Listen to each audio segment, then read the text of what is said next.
Going back to school in the fall is something that directly affects me as a student, my teachers, and our families, because we be the ones exposing ourselves to the COVID-19 pandemic.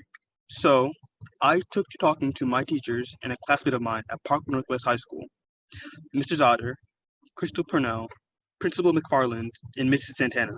Mr. Zotter, school-based teacher leader, explained that not all schools would be affected the same by the proposed plan. Because Parkway is going to be a lot different from another school.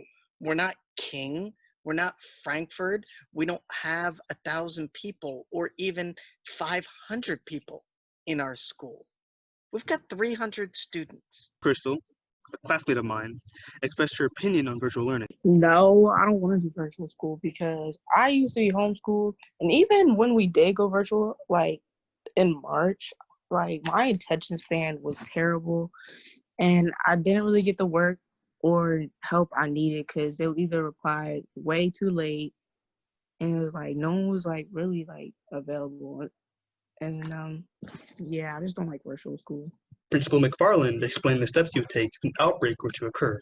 If there's a major outbreak, that we would then move to virtual for 14 days and then bring in a Black Doctors Consortium to look at doing a baseline testing that second week and saying who has it, who doesn't.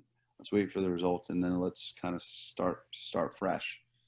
That's my thinking. That is not district approved, to be totally frank, but again, it's important to be real and to build respect and trust. And so I don't mind sharing it.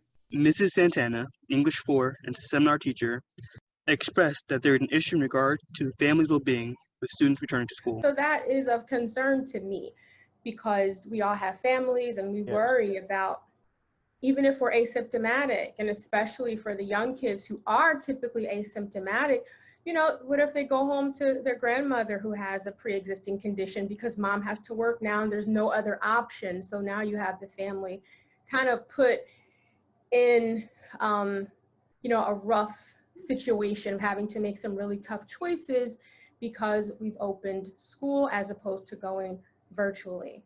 Crystal was worried about whether or not you could even trust students to be safe, but Mr. McFarland had an answer for that. I don't know if you could trust students to like wear a mask, like even going to school.